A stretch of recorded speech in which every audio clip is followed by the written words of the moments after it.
몇 년 전 당시 미국의 대통령이었던 오바마는 모든 공공기관에서 메리 크리스마스, 기쁜 성탄절이라는 전통적인 인사말 대신에 해피 할러데이, 행복한 휴일이라는 문구를 사용하도록 만들었습니다.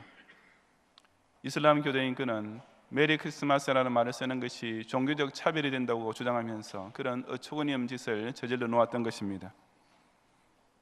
그것은 안 그래도 성탄절을 순일히 공휴일로만 알던 불신자들로 하여금 그날을 더더욱 마음껏 즐기고 노는 날로만 여기도록 부추긴 것이나 다름없었습니다. 즉 그 바뀐 인사말 하나 때문에 그나마 가장 기독교적인 국가라 할 수 있는 미국에서조차 성탄절을 교회에서가 아니라 술집이나 호텔이나 유원지에서 보낼 사람들이 더 많이 늘어나게 되었을 것이라 생각하니 씁쓸한 기분을 막을 길이 없습니다. 명실공히 최고로 기쁜 이 절기를 제대로 즐기기 위해서는 이날을 바르게 축하하는 진짜 잔치가 벌어지고 있는 곳을 찾아가야 합니다. 그 장소란 두말할 필요 없이 곧 교회입니다. 지금 이 세상에 주님의 몸으로 존재하는 교회야말로 성탄의 참된 즐거움을 만끽할 수 있는 유일한 잔치집인 것입니다. 오늘 본문은 하나님께서 미가 선지자의 입을 통해 예수님께서 탄생하시게 될 장소가 유대 땅 베들레헴이 될 것이라고 700여 년 전에 미리 정확하게 예언해 주신 말씀입니다. 원래는 이름 없는 작은 촌락에 불과했던 이 베들레헴이 장차 구세주께서 탄생하실 곳으로 예정되면서부터 일약 세계적으로 유명한 장소로 부상하게 됩니다. 그리고 그 베들레헴은 장차 다시 오실 예수님을 기다리고 있는 지상교회에 대해 아주 귀중한 의미를 부여해 주고 있는 것입니다. 이 시간 저는 왜 교회만이 성도가 예수님의 탄생을 축하하기 위해 모여야 할 바른 장소이며 유일한 장소인지 그 이유를 함께 상고해 보고자 합니다. 첫째로 교회는 비록 외면적으로는 초라해 보일지라도 죄인이 구세주를 만나 뵐 수 있는 가장 귀중한 장소이기 때문입니다. 본문 2절을 함께 봉독하겠습니다. 베들레헴 에브라다야, 너는 유다 족속 중에 작을지라도 이스라엘을 다스릴 자가 내게서 내게로 나올 것이라. 그의 근본은 상구에 영원에 있느니라. 아멘. 미가 선지자가 활동했던 구약 시대나 예수님 탄생 때나 베들레헴은 아주 작고 초락이 짝이 없던 동네였습니다. 여기서 베들레헴 에브라다야, 너는 유다 족속 중에 작을지라도 라고 묘사된 것은 조금 더 과장이 아니었습니다. 에브라다는 베들레헴이 속해 있던 남주 유다 지파의 한 구역으로 보이는데 구약에서부터 베들레헴과 결합된 명칭으로 자주 나타납니다. 또한 베들레헴이란 동네는 스불론 지파에도 하나 더 있었기 때문에 그것과 명확하게 구별하기 위한 목적도 있었을 것입니다. 하여튼 이 베들레헴은 유다 지파 중에서 속된 표현을 빌리자면 족보에도 끼지 못할 정도로 별것없는 동네였습니다. 사실 베들레헴이란 이름 자체의 문자적인 뜻도 떡집이었으니 우리나라 말식으로 조금 바꾸어 의역한다면 떡방어골 따위의 촌티 물씬 나는 지명이었습니다. 이 동네가 얼마나 작았던지 아수르 제국의 침략 당시 미가 1장 10절부터 15절에 기록된 유다의 주요 방어 거점에 속하지 못했을 뿐 아니라 여호수아 15장 21절 이하 63절에 기록된 유다 지파의 100여 개의 성읍들 이름 가운데조차 끼어있지 못할 정도였던 것입니다. 이런 점들을 볼 때 베들레헴의 주민은 당시 행정구역 단위를 이루기 위한 최소한의 인구인 1000명도 채 못 되었을 것으로 추측됩니다. 그러니 상식적으로 생각할 때 국난에 처할 때 유력한 병력을 충당해낼 힘도 없는 그런 총구석 조그마한 동네에서 이스라엘 전 민족을 구원해낼 메시아가 나온다는 것은 상상하기조차 어려울 수밖에 없었습니다. 하지만 놀랍게도 하나님께서는 이스라엘의 하고 많은 동네와 성읍들 중에 바로 그 베들레헴을 택하셔서 이스라엘을 다스릴 자가 내게서 내게로 나올 것이라고 예언하셨습니다. 이 미가가 기록될 당시 북쪽 이스라엘과 남쪽 유다는 북쪽의 강대국 아수르 제국으로 인해 국가의 존폐가 크게 위협을 당하고 있었습니다. 그런 국가 안보의 위기 상황 때문에 모든 백성은 그들을 구원해 줄 능력이 있는 강력하고도 믿음직한 왕의 출현을 간절히 고대하고 있었습니다. 미가 선지자는 바로 그런 새 통치자가 태어날 곳이 그 유다의 한 조그마한 동네 베들레헴이 될 것이라고 예언하고 있는 것입니다. 하지만 그 새 왕은 이스라엘 백성이 기대하고 있던 정도로 훨씬 뛰어넘는 구세주가 될 것이었습니다. 그 이스라엘 다스리는 자가 내게서, 즉 베들레헴에서 내게로, 하나님께로 나올 것이라고 한 것입니다. 여기 내게로라고 번역된 말은 나를 위하여라는 의미로 생각하면 그 문맥이 훨씬 더 쉽게 통하게 됩니다. 즉 장차 오실 그 메시아는 하나님의 뜻을 이루기 위하여 오실 분이라는 의미입니다. 그분은 그저 사람들의 정치적, 경제적 욕망을 채워주는 세속적 군주가 결코 아니라 바로 하나님께서 죄인을 구원하자 하시는 그 위대한 구속 사역을 성취하려고 오실 구세주이신 것입니다. 하나님께서 보내실 메시아에 대한 놀라운 묘사는 거기서 그치지 않았습니다. 본문 2절 하반절을 다시 보면 그의 근본은 상구의 영혼에 있느니라고 선언했습니다. 장차 베들레헴에 태어나실 메시아는 그 근본이 옛날 바로 그 베들레헴 출신인 다윗 왕가에 있는 것이 아니라 훨씬 더 거슬러 올라가서 영원 전부터 자존하시는 하나님에게서 출발하고 있다는 말씀입니다. 간단히 말해서 그 메시아는 사람이 아니라 곧 하나님이시라는 뜻입니다. 이런 메시아, 그처럼 사람들이 기다리던 메시아, 그러면서도 사람의 기대를 훨씬 초월하는 위대한 메시아가 베들레헴에서 태어나게 되었으니 그것은 세상에서 더 이상 더 없는 가장 귀중한 장소가 될 수밖에 없었습니다. 인간적, 사회적으로 볼 때는 정말 초라하고 볼품없는 작은 동네였지만 장차 예수 그리스도의 위대한 통치자, 이 은혜로우신 구원자, 이 지극히 높으신 성자 하나님께서 바로 그곳에서 태어났을 것이 틀림없기 때문에 베들레헴은 그 탄생하실 메시아를 만나고 싶은 사람이라면 반드시 가보아야 할 동네가 되었던 것입니다. 베들레헴이 예수님의 초림을 맞이했던 장소라면 오늘날의 교회는 곧 그 예수님의 재림을 위해 준비하는 장소입니다. 세상 사람의 눈에 이 지상 교회들은 다른 명소에 비해 실로 작고 아무 눈여겨볼 것이 없습니다. 대도시 중심가에 마천루라는 이름 그대로 하늘을 찌르듯이 솟아있는 고층 빌딩들과 대조적으로 상가의 한 층을 임대해서 겨우 십자가탑 하나 옥상에 세우고 있는 교회의 모습이란 정말 초라하게 보입니다. 수만 명의 공무원들을 거느리고 있는 국가의 행정이나 수만 명의 사원들로 구성되어 있는 대기업의 조직에 비교해 볼 때 교회의 당이나 제적해 가던 것은 속된 말로 세 발의 피도 되지 않습니다. 청와대나 국회의사당을 드나들며 모든 권력을 쥐고 흔들고 있는 정치가들이나 여의도 전공가를 누비며 떼돈을 벌고 있는 경제인들이나 세계적인 명문 대학에서 박사학위를 받고 노벨상 후보로 거론될 만한 훌륭한 연구를 하고 있는 교수들에 비해서 주일에 몇십 명 교인들을 앞에 두고 강단에서 외롭게 설교하고 있는 개척교회 목사들은 실로 볼품없고 촌스럽기까지 한 것입니다. 혹시 여러분 가운데서도 그렇게 보이는 사람이 있습니까? 여러분 눈에도 이 교회란 것이 내가 다니고 있는 대학교보다도 내가 출근하고 있는 회사보다도 내게 유리한 정책을 펼쳐주고 있는 정당보다도 훨씬 더 작은 동네처럼 보입니까? 결코 그래서는 안 됩니다. 왜냐하면 하나님께서는 그처럼 세상에서 유력하고 화려하고 요란한 장소를 죄인이 구세주를 만날 수 있는 곳으로 택하지 않으셨기 때문입니다.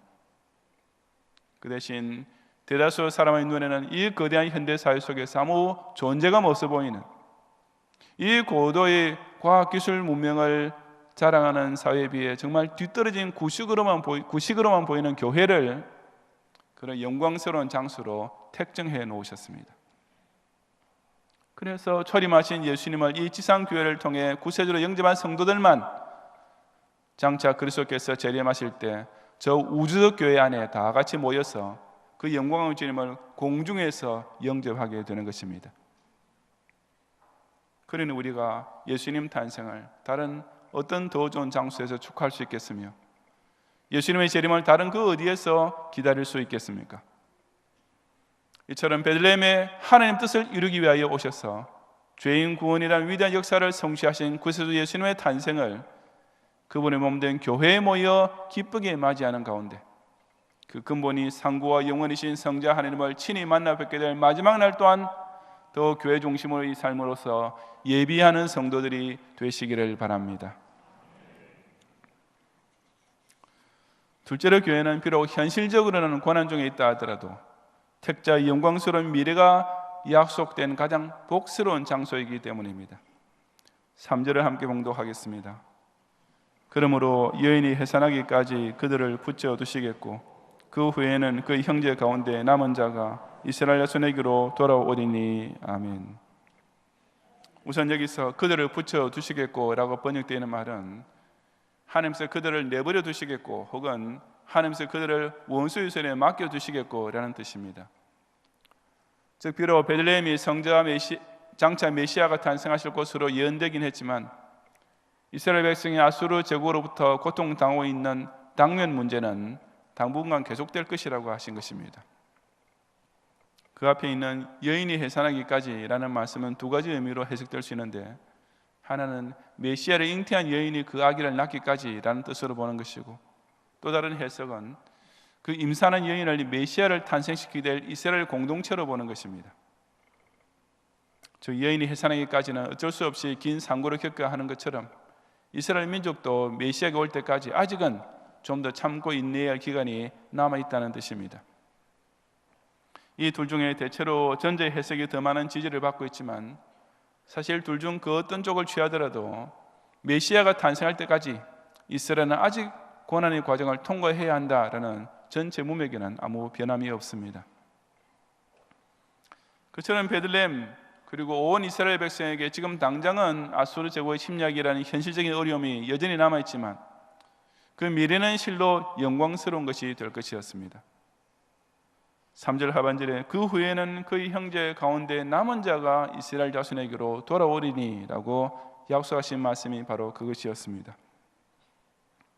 아수르 제국의 반복되는 침략과 약탈에 견디다 못해 약 20년간에 걸쳐 북쪽 이스라엘에서는 자기 고향을 버리고 떠나는 사람들이 점점 늘어만 갔습니다. 그리고 남주 유다의 수도였던 예루살렘마저 포위를 당하기 시작할 점에 가서 그 성 안에 남아있던 사람이라고는 끝까지 하나님의 언약을 믿고 있던 소수의 백성밖에 없었습니다. 외적의 침략은 육체적 고난을 가져다 주었지만 약속의 땅에서 아브라함 자손들이 점점 줄어든다는 것은 이스라엘 백성에게 훨씬 더 큰 심리적 고통을 안겨주었던 것입니다. 하지만 그의 형제 가운데 남은 자가 이스라엘 자손에게로 돌아올 것이라는 하나님의 약속은 끝내 성취되고 말았습니다.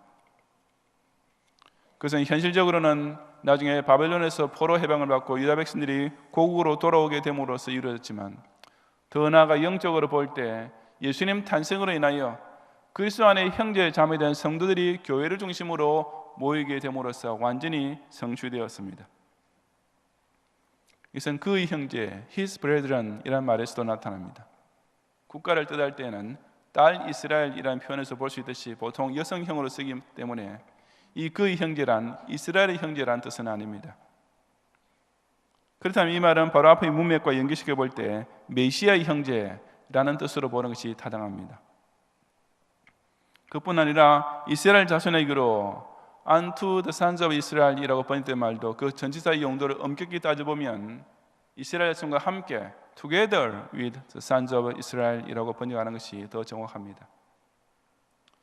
그런 문맥을 계속 이어나가면 돌아오리니라는 말도 회개를 내포하는 뜻으로 볼 수 있으며 결국 전체 문장의 의미는 그리스도 탄생 후에 유대인의 남은 자들이 구원받은 이방인들과 함께 새 이스라엘, 즉 신약 교회를 이루게 될 것을 예언한 말씀이 되는 것입니다. 그런 면에서 애당초 에브라다, 즉 열매가 풍성함이라는 그 이름의 뜻이 이 메시아의 도래로 말미암아 그대로 현실화됩니다. 너희가 당분간은 이방인의 침략 아래에서 고통을 당할 것이다. 하지만 약속된 메시아가 베들레헴에 탄생하는 그날 이스라엘은 택자들을 사방에서 모아 가장 영광스러운 새로운 왕국의 모습으로 세워지게 될 것이다 라는 하나님의 약속은 그 이후의 역사를 통해 그리고 오늘날에 이르기까지 교회를 통해 완벽하게 이루어지고 있는 것입니다. 그런 까닭에 우리는 바로 이런 소망을 가져가고서 그 어떤 일이 벌어지더라도 교회를 지키며 그 안에서 살아야만 합니다. 교회는 분명히 장차 다시 오실 예수님을 기다리고 있는 지상 최고의 귀중한 장소임에 틀림없지만 그날이 올 때까지 당장은 좀 더 참고 견뎌야 할 어려움과 고통 그리고 때로는 핍박과 환난까지 아직 남아있는 곳이기도 합니다. 교회 다녀도 환절기 질환부터 시작해서 불치의 병에 걸리기도 하고, 열심히 예배에 참석하고 기도를 드려도 보신 남편의 핍박은 계속되고, 정성껏 헌금을 드리면서 서원을 해도 경기는 좀처럼 풀리지 않은 현실을 여전히 겪을 수 있는 것입니다. 그리고 교원들 가운데 얼마나 많은 사람들이 여기서 그만 실족하고 맙니까? 그런 사람들은 교회 다니면 당장 만사가 자기 소원대로 이루어져야 신앙생활에 의미가 있는 것이라고 생각하기 때문입니다. 그런 교인들은 하나님께서 당신이 사랑하시는 선민을 훈계하시고 연단시키시기 위해 때로는 아수르 제국까지 사용하시는 깊은 뜻을 조금도 이해하려 들지 않습니다. 바로 그 때문에 장차 예수님께서 재림하셔서 우리를 천당으로 영접해 주실 것이라는 놀라운 약속을 받고서도 지금 당장 닥치는 고난을 견디내지 못하고 그만 도중 하차하는 안타까운 교인들이 지상교회에 많이 생기고 있는 것입니다. 실로 얼마나 얕은 판단이며 어리석은 행동입니까? 성도가 장차 받을 영광을 조금이라도 깊이 생각해 보면 그것이 어찌 현재 겪는 약간의 고난과 좋게 비교의 대상이라도 될 수 있겠습니까? 임신한 여인조차 해산의 기쁨을 위해 그 고통을 넉넉히 견딜 수 있는 것인데 하물며 이미 제한되어 있는 잠시 동안의 환란을 이겨내기 어렵다고 해서 영생구원이라는 엄청난 복을 어떻게 그렇게 쉽게 포기할 수 있다는 말입니까?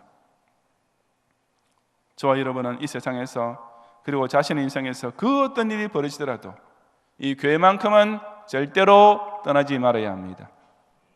지금 당하고 있는 인생의 고난이 교회를 떠난다고 절로 없어지겠습니까?